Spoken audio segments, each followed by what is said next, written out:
start my advocacy, I would like to thank our barangay captain, Mr. Larry Mamarik, for this opportunity.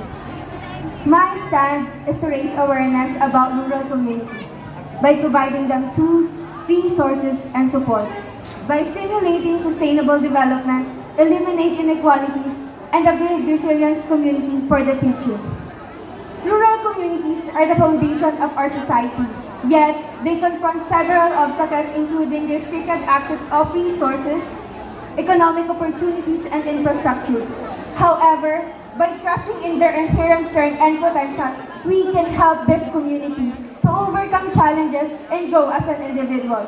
These advocacy movements promote empowerment by a belief, action, and sustainable effort. Let us work together to promote